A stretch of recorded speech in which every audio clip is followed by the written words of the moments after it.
Shalom warga kerajaan, masih mengenai orang-orang muda. Dan di dalam 1 Raja-Raja pasal 20, Raja Israel di utara yaitu Raja Ahab sedang menghadapi kerajaan yang jauh lebih besar daripada dia, itu kerajaan Asyur dipimpin oleh rajanya langsung Ben-Hadad. Tapi ayat 13, perhatikan. Kata seorang nabi, kamu lihat orang yang jumlahnya banyak ini, bukan cuma ramai, multitude. Hari ini juga kuberikan kemenangan kepadamu, supaya engkau tahu bahwa akulah Tuhan. Saya nggak tahu apa yang saudara hadapi hari ini. Musuh yang paling besar, apapun bentuknya. Ada penyakit, soal keuangan, soal keluarga. Tetapi Ahab tanya, dengan bantuan siapa? Melalui siapa? Ya, tidak dikatakan bantuan. Siapa yang akan maju perang? Pakailah orang-orang muda, pengiring kepala-kepala daerah. Orang-orang muda. Lalu siapa yang akan memerintahkan perang? Kamu. Seorang pemimpin harus memberikan arah yang jelas. Tetapi ini sesuatu yang very unusual. Kalau latar belakang kita itu cerita tentang orang-orang Spartan. Mereka dipersiapkan mulai kecil. Kalau saya nonton film 300. Bagaimana Leonidas, yaitu pada waktu kecil pun dilempar di tengah hutan. Menghadapi serigala binatang buas. Dan kita sebagai umat Tuhan. Tuhan tidak pernah anggap enteng orang-orang muda. Saya tidak pernah anggap enteng orang muda. Ya saudaraku. Dan firman Tuhan berkata cuma ada 232. Itu jumlah kecil sekali. Ya tentara cuma 7.000. Tapi musuhnya puluhan ribu. Mereka menyerang waktu tengah hari. Dan kita tahu mereka mengalami kemenangan yang gilang gemilang. Ketika orang-orang muda itu maju menyerang lebih dahulu. Coba perhatikan ini. Kita ingat salah satu warrior kita yang masih muda, David. Ketika melihat Goliat, sementara Saul yang mantan diurapi itu dan semua tentaranya yang profesional tetapi tidak diurapi melarikan diri sembunyi. Maka David berlari ke arah daripada Goliat. Saudaraku jangan lupa itu. Apa kelebihan anak-anak muda? Semangat, entusiasme. Ya, tidak terlalu banyak pertimbangan. Saya percaya akhir zaman ini Tuhan pasti memakai orang-orang muda. Pencurahan Roh Kudus pertama kepada putra dan putrimu. Terjemahan bahasa Indonesia salah, anak-anak. Your sons and your daughter. Lalu kemudian orang-orang mudamu. Baru ranking ketiga, orang-orang tuamu akan bermimpi. Apa senjata mereka? Profesi. Kalau orang tidak diurapi Roh Kudus tidak mungkin bernubuat. Mendapat penglihatan. Penglihatan apa yang saudara harus lihat? Bukan orang banyak itu musuh yang besar. Tetapi kemenangan yang Tuhan sediakan. Rasul Paulus berkata, kita bersyukur pada Tuhan yang selalu membawa kita di jalan kemenangannya. Ini sesuatu yang sangat tercatat dalam sejarah ya. 300 orang Spartan menghadapi 1 juta tentara daripada Persia, saudara. Dan mereka yaitu mencegatnya di sebuah tebing ataupun yaitu belahan batu ataupun gunung batu yang namanya Thermopylae. Thermopylae itu artinya gerbang panas, saudaraku. Dan saya berdoa supaya semua orang muda yang mendengarkan berita ini dan yang berjiwa muda, semuanya akan berkata, yes Lord. Tuhan memberkati kita semua. Terimalah kemenangan di dalam nama Yesus. Amin. Shalom, selamat pagi jemaat Tuhan. Mari kita mulai ibadah kita pagi hari ini, kita serahkan ke dalam tangan Tuhan. Biar semuanya berjalan di dalam kenyataan Allah kita. Terima kasih, kami bersyukur buat pagi hari ini. Di mana Tuhan hadir di tengah-tengah kami, melawat setiap kami, dan pagi hari ini kami membawa hati kami, hidup kami menjadi korban yang harum di hadapan-Mu Tuhan. Di dalam nama Yesus Kristus kami menyerahkan ibadah kami. Haleluya, amin.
kasih dan kemenangan yang dari-Mu ya Tuhan.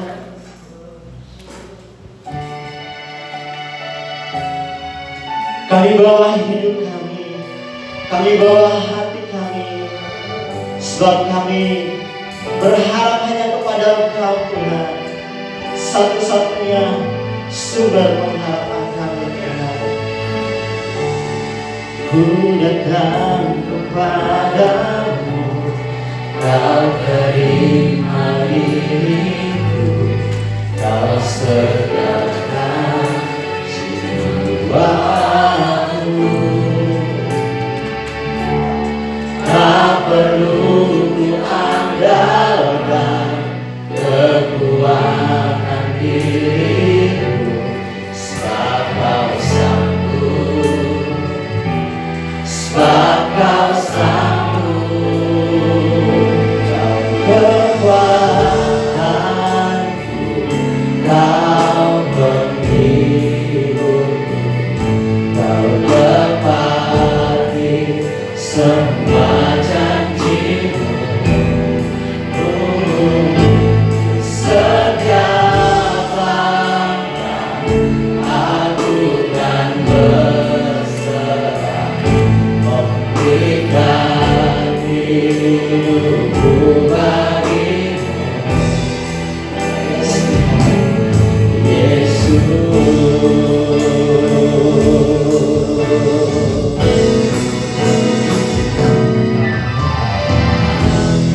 Ku datang kepadamu, Kau terima diriku, Kau segarkan jiwaku. Tak perlu ku andalkan kekuatan dirimu, sebab Kau sanggup, sebab Kau sanggup. Kau kekuatanku, Kau penghiburku, Kau tepati semua janji-Mu. Oh, di setiap langkah aku kan berserah, memberikan hidupku bagi Kau kekuatanku, Kau kekuatan, Kau penghiburku. Oh Tuhan, semua janji-Mu. Oh, di setiap langkah aku kan berserah,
berbicara. Dia katakan, aku dimuliakan, aku ditinggikan lewat kehidupanmu. Yes. Ya lewat firman-Mu ini Bapa. Engkau menuntun, Engkau membimbing kami untuk kami dapat menangkap dan mengerti. Hamba siap untuk menyampaikannya, tapi hamba butuh Engkau Roh Kudus untuk menerjemahkan lebih dalam lagi. Tanpa Engkau Roh Kudus, hamba tidak mampu. Biar Engkau yang menerjemahkan sesuai dengan kebutuhan setiap kami umat, untuk kami dapat hidup dalam kemerdekaan. Biarlah nama-Mu dimuliakan dan ditinggikan lewat kehidupan kami. Segala puji syukur hanya bagi-Mu Tuhan. Dalam nama Tuhan Yesus, mari katakan, aku siap Tuhan. Dengan puji hati-Mu. Dalam nama Tuhan Yesus. Haleluya. Amin. Shalom.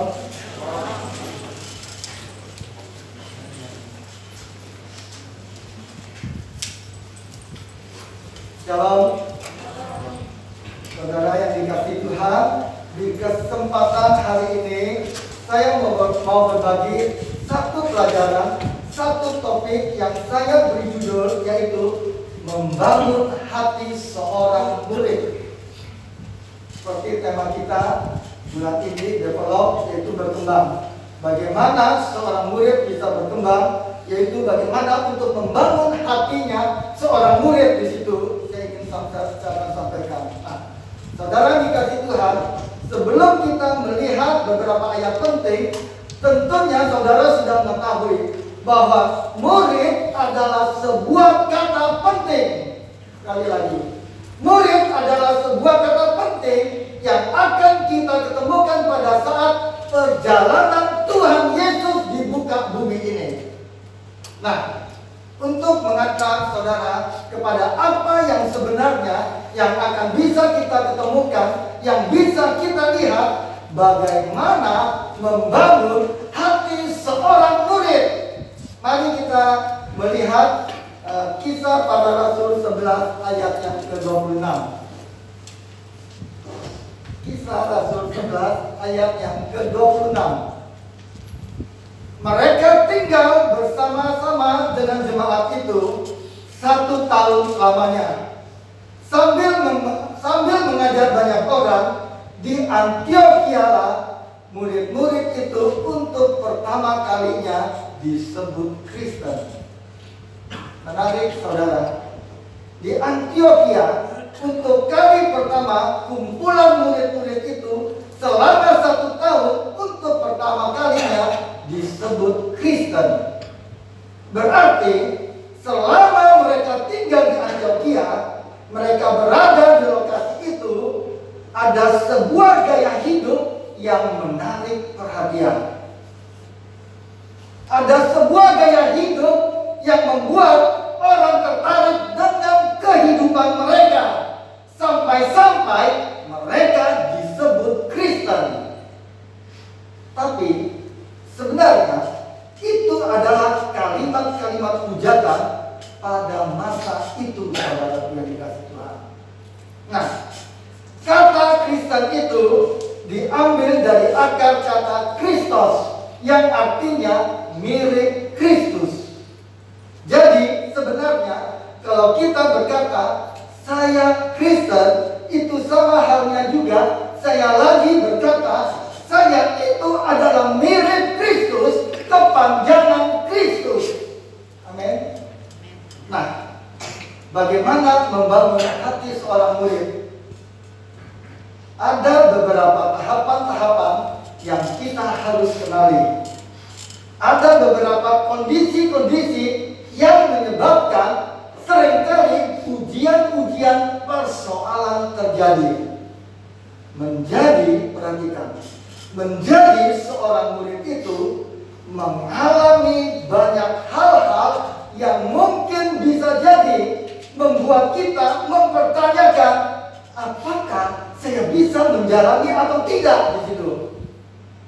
Nah, dari sekian sekian banyak perjalanan yang Yesus tunjukkan selama dia masih hidup di muka bumi ini, kita akan melihat ada beberapa penghalang. Kita akan melihat ada beberapa penghalang sampai kemudian orang itu gagal menjadi murid sejatinya Kristus. Mari kita melihat satu perikop dan kita akan temukan beberapa hal. Di Yohanes 6 ayat 60 sampai 66 kita baca cuma perikopnya saja. Perikopnya ditulis apa, saudara dikasih Tuhan? Mari kita sama-sama membacanya dengan suara yang keras. 2, 3. Murid-murid yang mengundurkan diri di Galilea. Perhatikan dengan baik. Murid-murid yang mengundurkan diri di Galilea berarti ada tipikal murid-murid yang mengundurkan diri. Perhatikan. Ini sebagai warning. Ini sebagai peringatan. Kita akan melihat ada beberapa tanda utama yang menyebabkan kita bisa saja menjadi murid-murid yang mengundurkan diri di Galilea. Seperti murid-murid yang ada di Galilea. Dan kita akan simak dan saya berdoa kebenaran ini, peringatan ini untuk membuat kita kembali merenung, membuat kita kembali sadar bahwa perjalanan seorang murid itu ada apa? Ada ujiannya. Perjalanan seorang murid itu ada ujiannya. Membangun hati seorang murid itu ada ujiannya. Sampaikan kiri kananmu, ada ujiannya. Untuk itu lewati. Jangan takut ujian itu. Amin. Di situ. Nah, perjalanan seorang murid itu ada proses-proses yang harus dijalaninya. Dan kita akan lihat Yohanes 6. Dan saya terlebih dahulu mau baca ayat penutupnya. Kan di sini yang kita melihat Yohanes 6, kita belajar Yohanes 6 60 sampai 66, tapi yang saya ingin membagikannya terlebih dahulu ayat yang ke-66. Nah, ayat pembuka perikop yang pertama yang kita baca tadi, murid-murid yang mengundurkan diri. Namun ayat penutupnya, ayat 66, mari kita baca. Saudara perhatikan. Saya bacakan buat saudara. Mulai dari waktu itu. Nah, bicara tentang waktu. Mulai dari waktu itu berarti sebelum waktu itu aman-aman saja, baik-baik saja.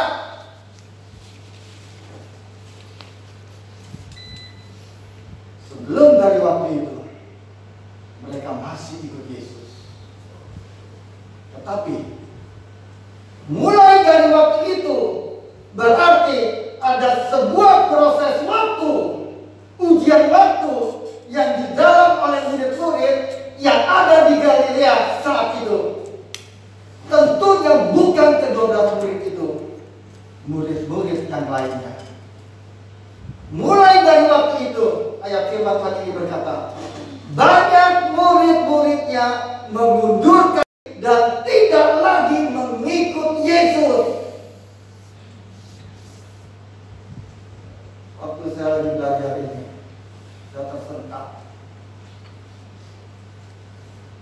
Saya mulai melihat introspeksi diri saya. Kita mau mulai introspeksi diri kita sebelum saya lanjut. Adakah sesuatu hal di dalam hati kita mulai waktu itu? Banyak murid-murid yang mengundurkan diri dan tidak lagi mengikut Yesus.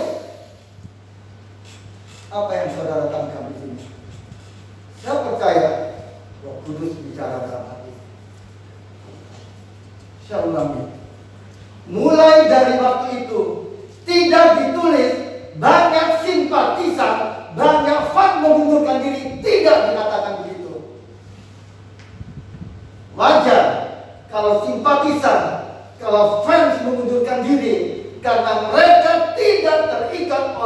sebuah komitmen di situ. Tapi yang menarik di sini dikatakan banyak. Tidak tahu berapa banyak, tapi Alkitab katakan banyak. Berarti memang banyak murid-murid yang mengundurkan diri dan tidak lagi mengikuti Yesus.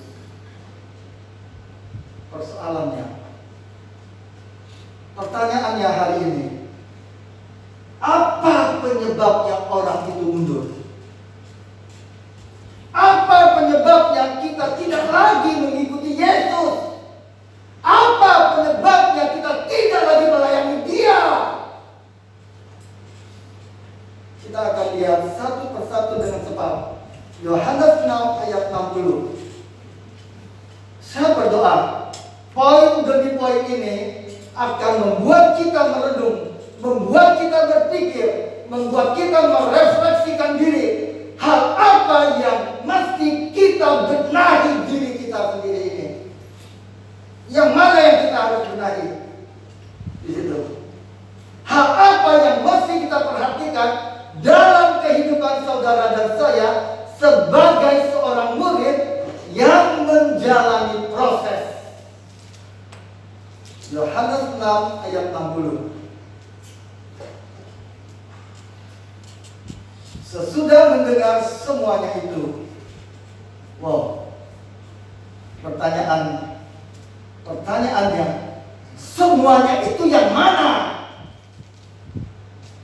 Semuanya itu tentu sebelum ayat 60, ayat yang ke-59 ke atas. Saya tidak membahas ayat 59 itu. Saudara bisa membacanya di situ. Sesudah mendengar semuanya itu, banyak dari murid-murid Yesus yang berkata, perkataan ini keras, siapakah yang sanggup mendengarnya?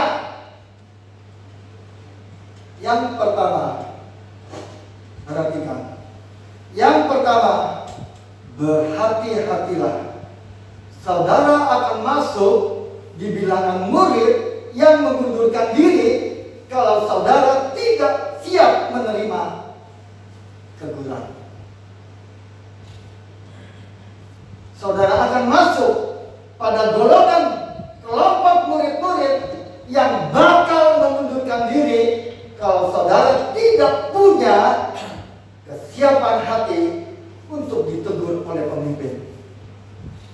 Pemimpin itu bisa berbicara gembala KM-mu, suamimu, orang-orang yang sedang dipimpin di situ.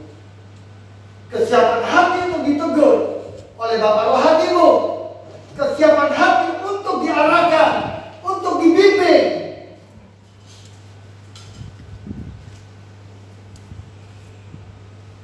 Jangan kita cuma punya kebiasaan hanya untuk mau mendengar apa yang kita ingin dengar.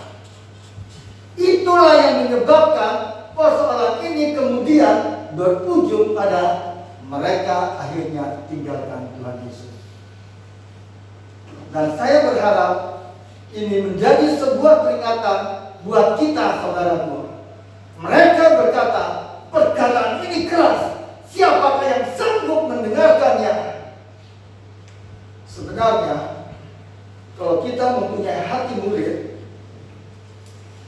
kita pasti siap diajar. Saudara pasti siap, saudara dan saya pasti siap untuk dilatih. Saudara dan saya pasti siap untuk belajar. Harusnya sekeras apapun perkataan, kalau itu datang dari firman, itu datang dari Yesus, terimalah. Terimalah di situ. Mari kita membuka hati kita. Kita mau membuka hati kita sebelum saya lanjut lebih dalam lagi di situ. Untuk siap diajar, siap dididik, siap dilatih, siap dinasehati, siap untuk ditegur. Jangan kita punya mentalitas, maaf, kita hanya mendengar apa yang kita ingin dengar. Kita hanya ingin mendengar apa yang kita ingin sampaikan. Nah, kita perhatikan dengan baik-baik hal ini saudaraku. Sebab sekali lagi ini akan sangat-sangat berbahaya buat kehidupan saudara dan saya saat kita sudah tidak mau ditegur. Saat sudah kita tidak mau dinasehati. Pada saat kemudian sikap hati kita bukan lagi punya hati sebagai seorang murid,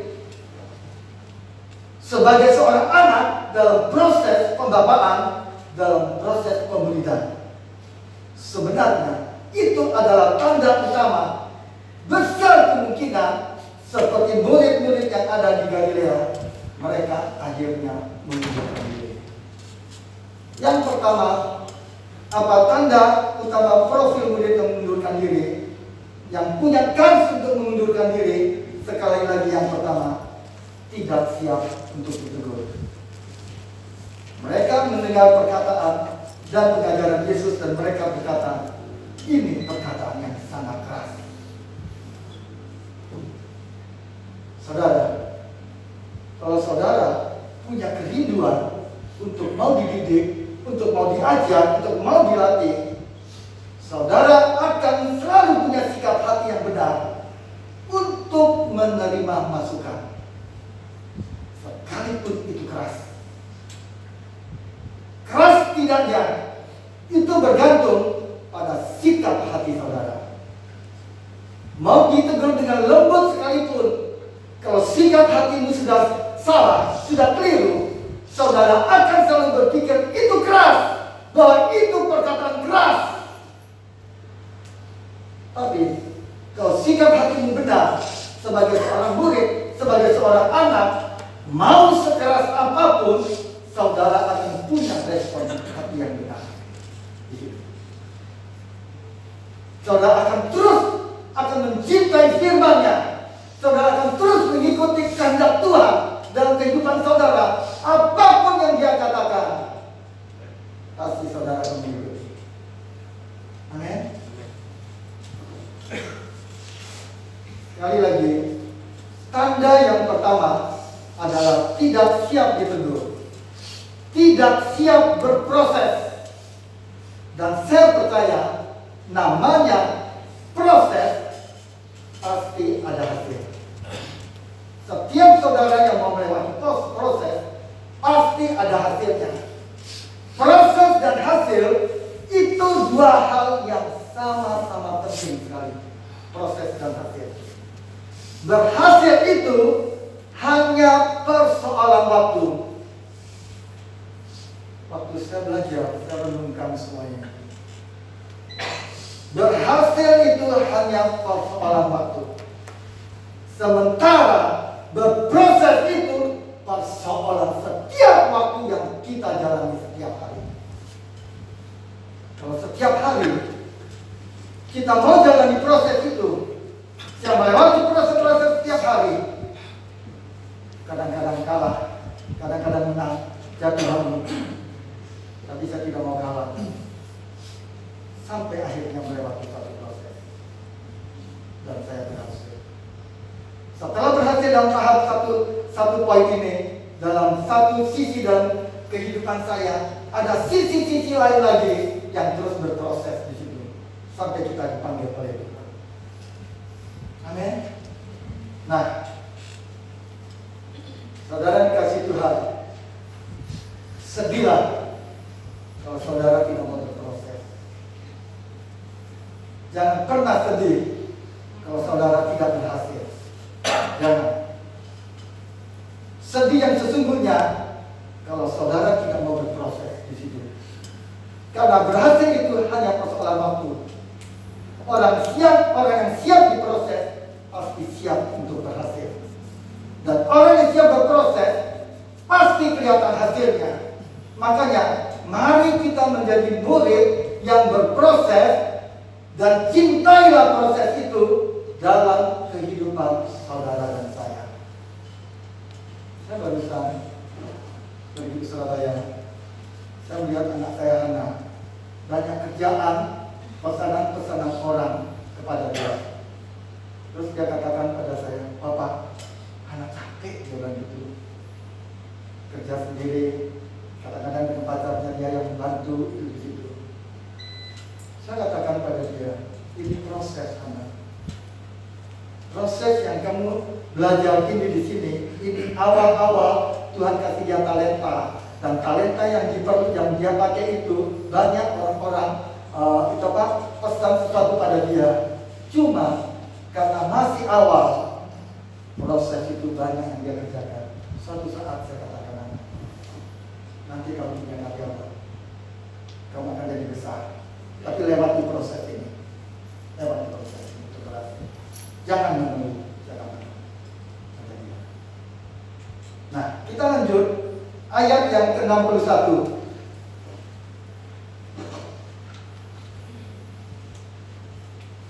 Yesus yang di dalam hatinya tahu, tentu Yesus tahu, sekalipun murid-murid itu saat itu kasar kusut, bahwa murid-muridnya bersungut-sungut tentang hal itu, berkata kepada mereka, adakah perkataan itu menggoncangkan imanmu?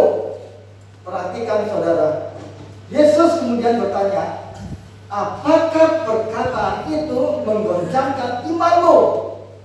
Tapi sebelum Yesus bertanya demikian, kalimat di atasnya, Yesus yang di dalam hatinya tahu bahwa murid-muridnya bersungut-sungut.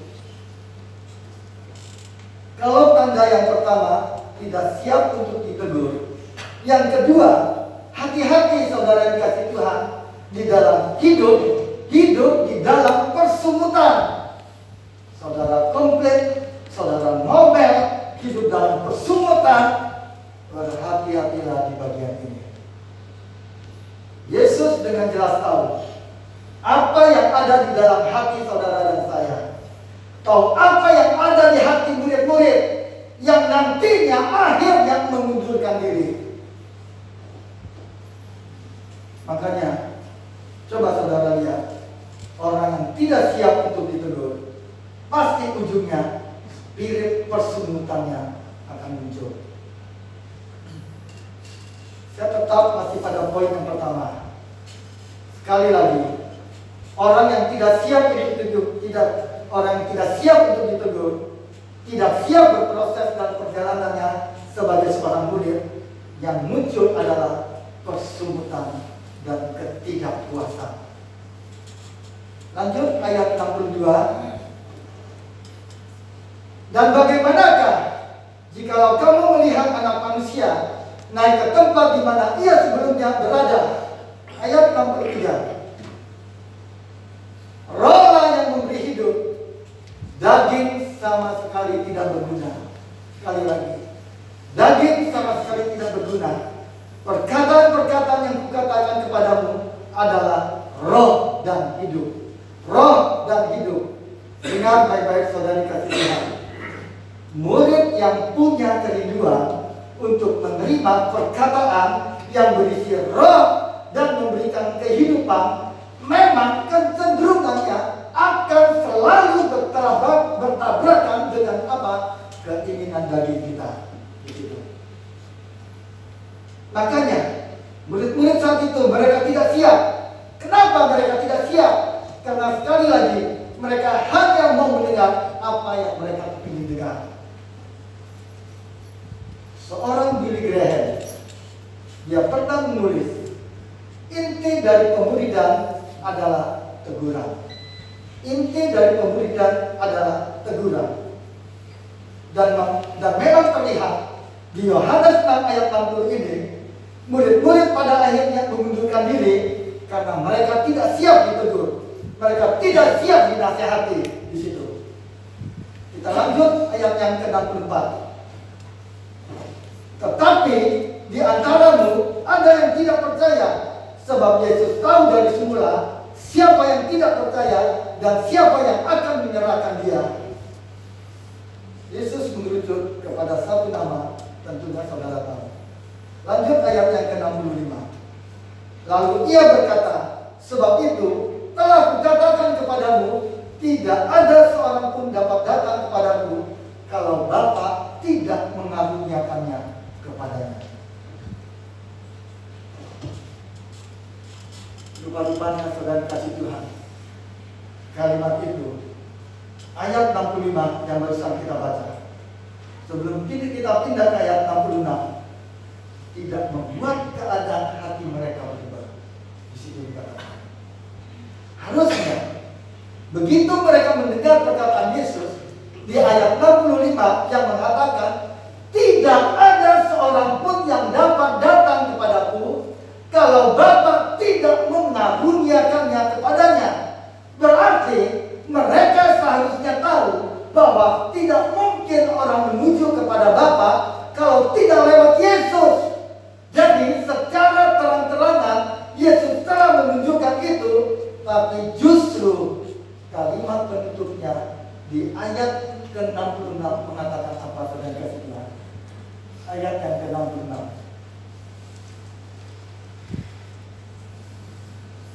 Ayat ke-66. Saya langsung baca. Mulai dari waktu itu, banyak murid-muridnya mengundurkan diri dan tidak lagi mengikuti dia. Hari ini saudara-saudara, saya sekali lagi ingin menyampaikan dan sekali lagi hanya ingin mengingatkan, hati-hati. Kualitas kita sebagai seorang murid Kristus akan diuji oleh yang namanya kejujuran, akan diuji oleh yang namanya nasihat, akan diuji oleh yang namanya perkataan yang ayat 60 tadi katakan. Perkataan ini keras, siapakah yang sanggup mendengarkannya?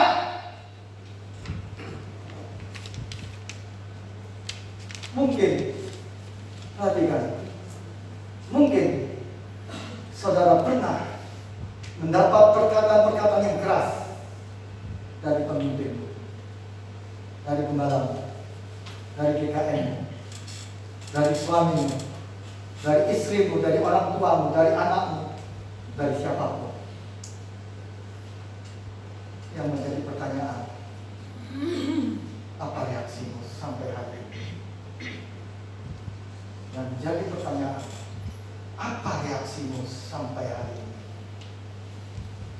Biarlah kau sendiri yang menjawab. Saya cuma mau saksikan singkat saja. Sebenarnya saudara sudah pernah mendengar apa yang saya saksikan.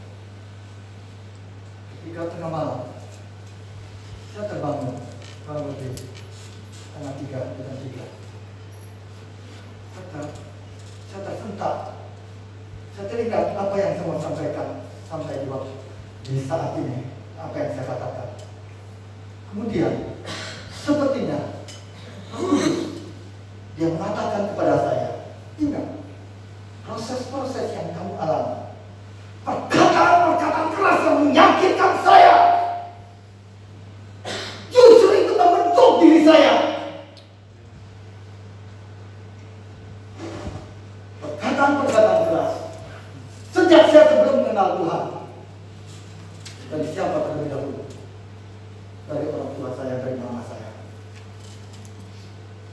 Kata-katanya yang keras menghancurkan hati saya di situ. Sampai suatu saat saya mengambil satu keputusan. Saya mau keluar dari rumah ini. Saya mau pergi. Rencana saya saat itu, saya ingin pergi kemana? Pergi ke Gunung Kidul, di tempatnya Pak Franky. Lebih baik saya ke sana. Proses.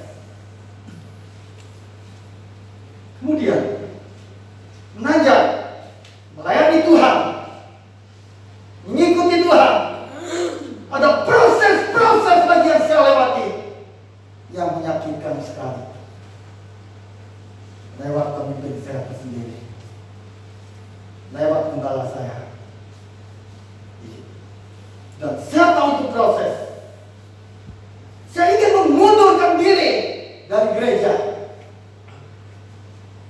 Sepertinya tadi pagi Roh Kudus sendiri bicara pada saya semuanya itu.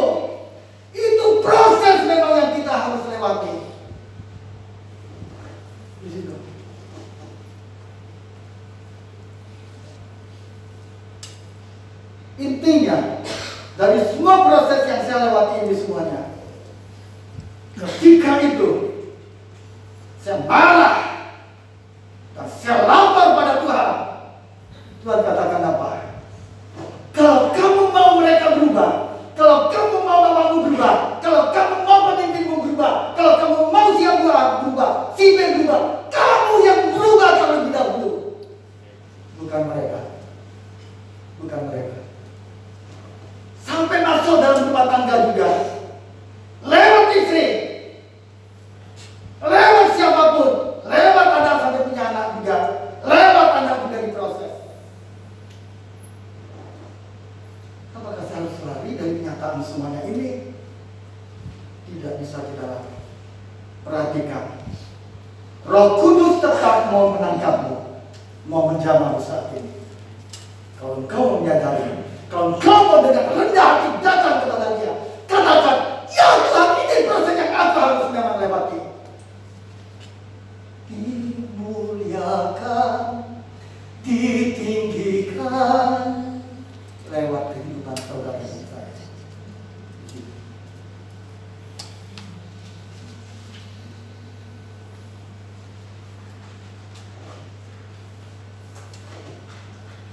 Saudara yang diberkati dan yang dikasihi oleh Tuhan, kalau saudara rindu bertumbuh, rindu melayani, mari biasakan dirimu untuk mendengar sesuatu yang mungkin tidak sesuai dengan apa yang saudara mau, yang mungkin tidak sesuai dengan apa yang saudara harapkan.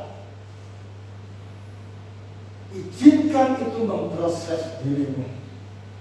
Jangan engkau mengasihi dirimu bangkit lewati semuanya itu.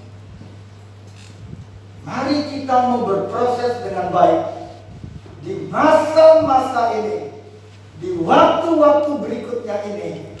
Karena yang namanya murid pasti ada ujiannya.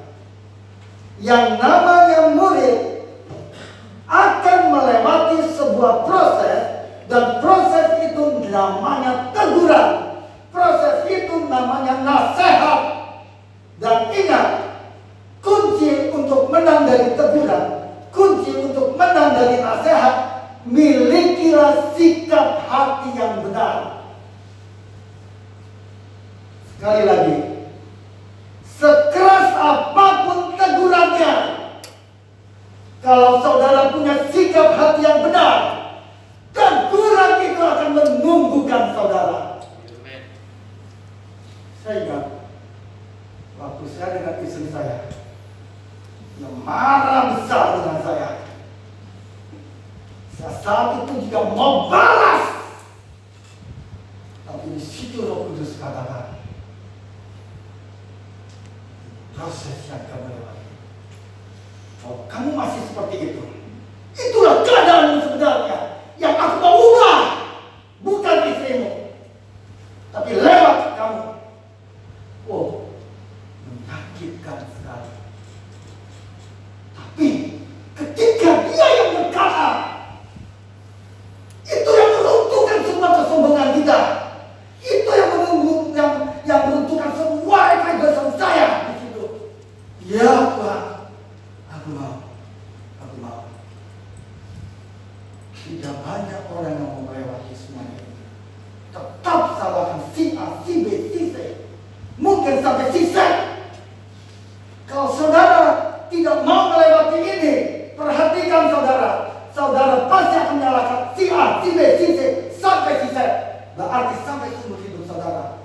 Tapi ketika saudara menyalahkan si A, si B, si C, di tengah jalan, saudara sadar, Tuhan menjamah saudara mau berubah, tidak sampai selesai, akan kembali dipulihkan Tuhan. Amin. Di situ.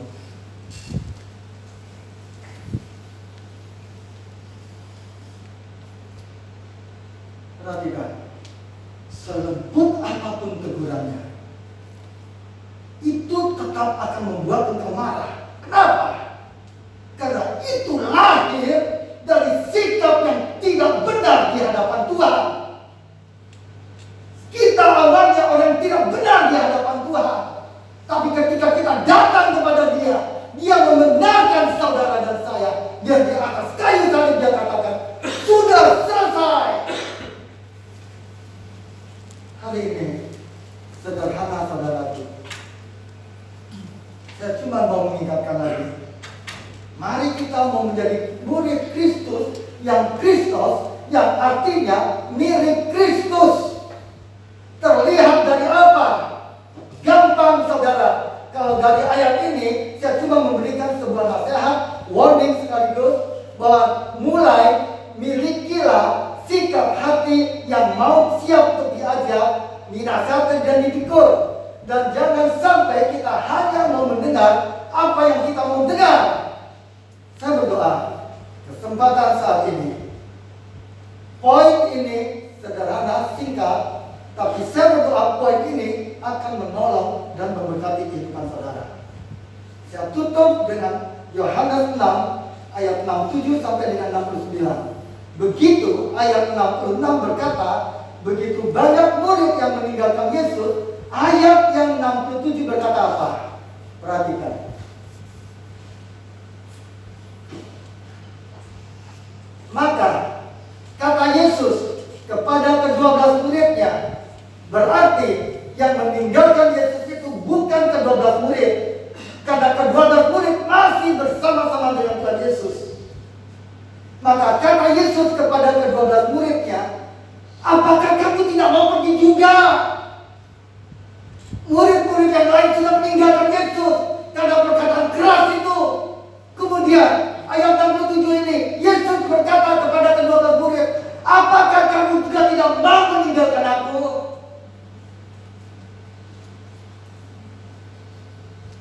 Saudara perhatikan, kalimat ini kira-kira kesan yang saudara terima, yang saudara nangkap, saudara rasakan, apakah bernada ancaman?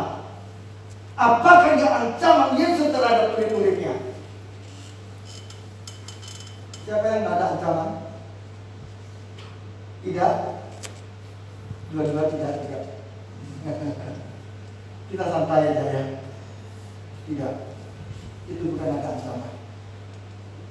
Justru ini sebuah pertanyaan yang Yesus ajukan supaya muridnya memutuskan, memikirkan, melihat kejadian yang barusan terjadi ini, supaya mereka bisa mengambil suatu keputusan. Dan hebatnya, yang menariknya, Yesus tidak berupaya bilang ketika murid-murid yang lain meninggalkan Dia, terus kemudian Dia berkata kepada 12 murid, Oscar, kamu jangan tinggalkan aku ya. Dia kata, tidak. Yesus tidak mengatakan demikian.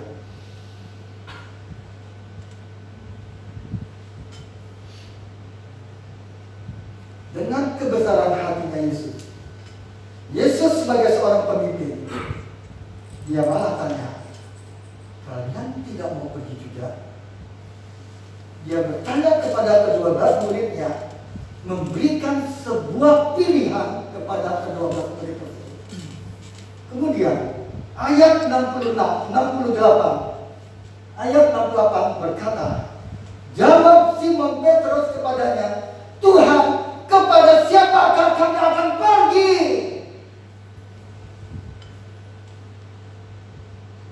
Perhatikan, Tuhan, memang kepada siapa kita akan pergi? Itu Petrus tidak bilang, Tuhan, dengan siapa kita akan pergi?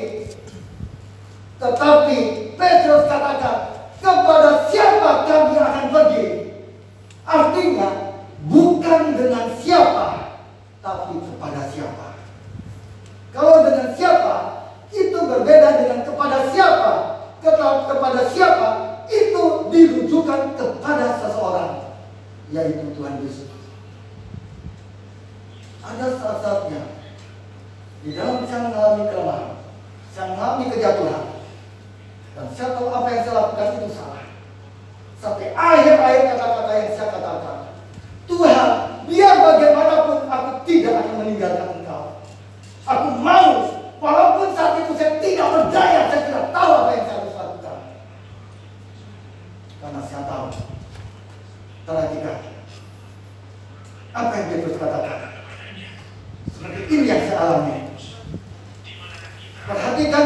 Petrus. Perkataanmu adalah perkataan hidup yang kekal. Perkataanmu adalah perkataan hidup yang kekal. Ayat 69 ayat terakhir. Dan kami telah percaya dan tahu bahwa engkau adalah yang kudus dari Allah. Engkau adalah yang kudus dari Allah. Saya merenungkan semua ayat-ayat ini. Itulah yang kita alami dalam kehidupan kita. Mau tidak mau saya katakan Tuhan, saya tahu, saya salah, saya harus berubah. Karena saya belum mampu terus. Tapi biar bagaimanapun Tuhan, saya tetap mengikuti Engkau. Aku mau Tuhan. Aku mau dibentuk, aku mau dikeras. Aku mau terus Tuhan. Sekalipun saya mengalami kegagalan-kegagalan itu. Jika saya katakan siap dan mau, ada tuntunan Roh Kudus, ada kekuatan kemampuan dari Dia yang melakukan saya. Dan supaya kita tidak seperti murid-murid yang di Galilea, mari kita benar-benar memperhatikan kedua poin yang kita belajar hari ini. Yang pertama, siap menerima nasihat, siap menerima untuk ditegur. Yang kedua, kita fokus pada Kristus. Coba kita belajar untuk fokus dan arahkan pandangan kita kepada Kristus. Dan di ayat ini dengan jelas berkata, perkataanmu itu perkataan hidup yang kekal. Dan kami telah percaya dan tahu bahwa engkau adalah yang kudus dari Allah.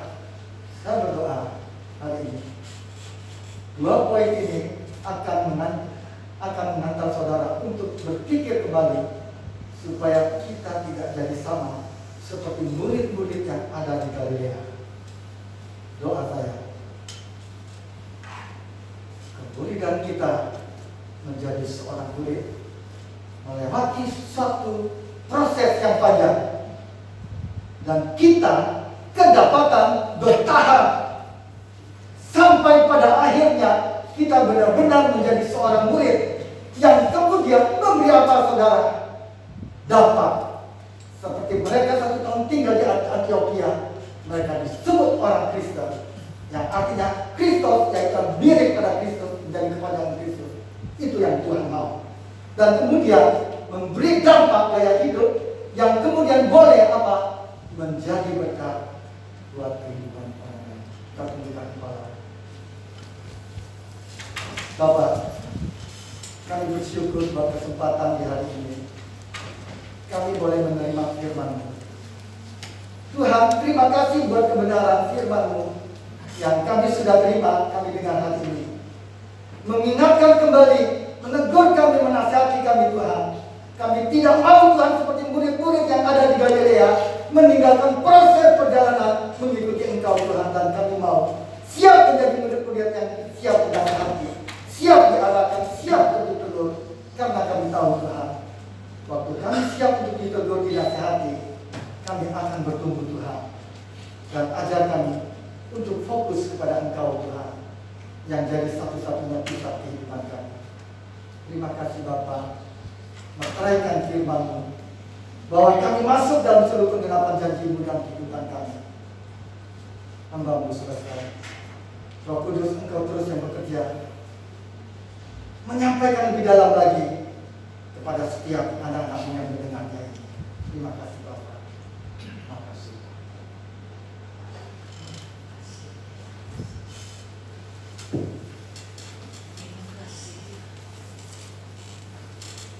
Terima kasih, kami bersyukur. Biarlah kami punya hati yang lembut, hati yang teguh mengasihi-Mu, sehingga kami mau terus ditegur sekeras apapun Tuhan. Karena kami tahu kami butuh kasih karunia, kami butuh anugerah untuk supaya kami tetap hidup di dalam kekudusan, hidup dalam rencana-Mu yang indah dan indah. Terima kasih Tuhan, Kau pakai hamba-Mu Tuhan untuk membukakan pewayangan-pewayangan dari Engkau lagi. Semakin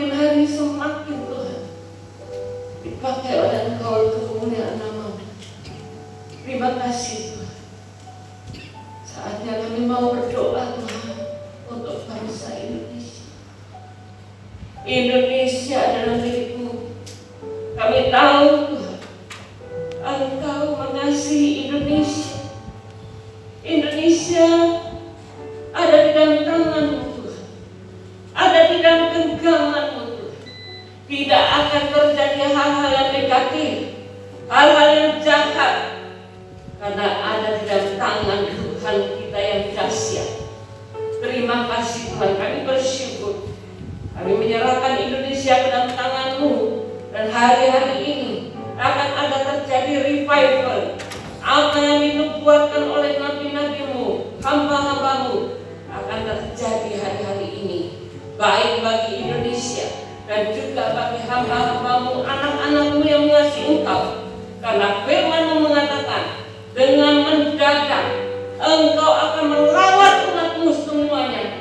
Di dalam nama Yesus kami percaya, dan itu jadi. Terima kasih Tuhan, kami akan melihat di seluruh pulau-pulau, kota-kota, desa-desa akan mengalami lawatan Tuhan.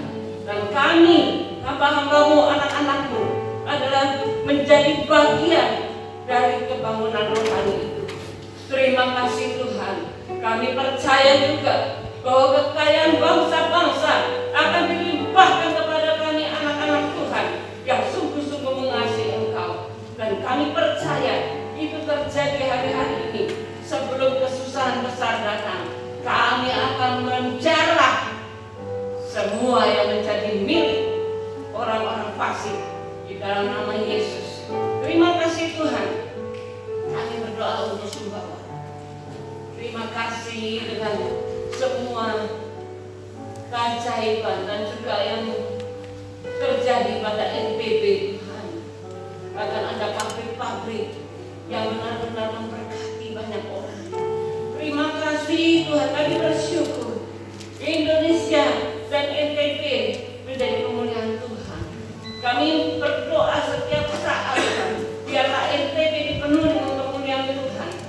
Akan ada banyak jiwa-jiwa yang dimenangkan untuk kemuliaan Tuhan.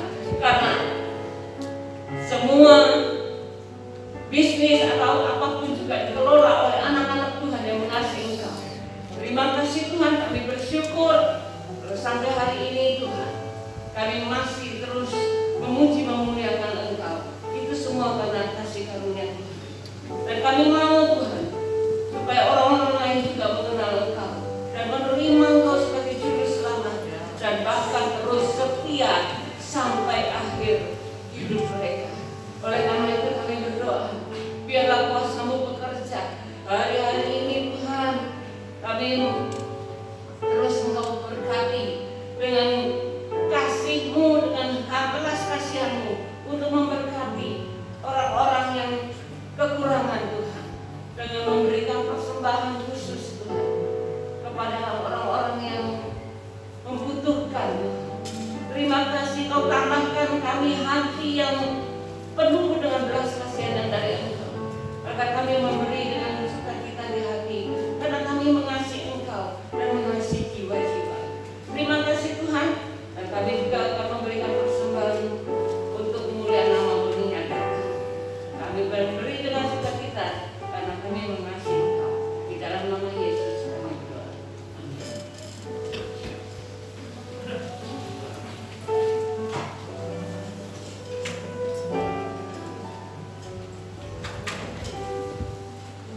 Shalom Bapak Ibu, saudara-saudara yang kasih dalam nama Yesus.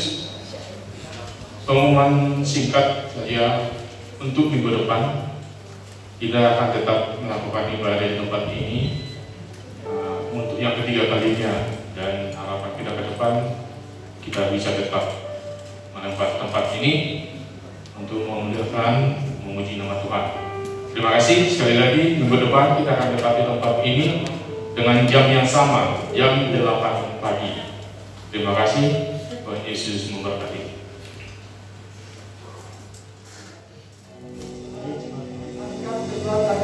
Terimalah berkat Tuhan. Tuhan memberkati engkau dan melindungi engkau. Tuhan menyinari engkau dengan wajah-Nya dan memberi engkau kasih karunia. dan Tuhan menghadapkan wajahnya kepadamu dan memberi engkau damai sejahtera. Damai sejahtera yang diberikan kepadamu saat ini beribarat dengan kekuatan, kemampuan ilahi yang daripadamu, sehingga engkau bertumbuh, sehingga engkau berkembang, karena engkau siap untuk ditegur, untuk siap dinasihati, dan engkau akan menjadi kemuliaan bagi nama Tuhan. Semuanya ini diberikan oleh Allah Bapa, Putra, dan Roh Kudus, yaitu Tuhan Yesus Kristus, mulai saat ini sampai Maranatha, bahkan sampai selama-lamanya. Semua yang percaya dan yang sudah diberkati sama-sama katakan amin. Tuhan Yesus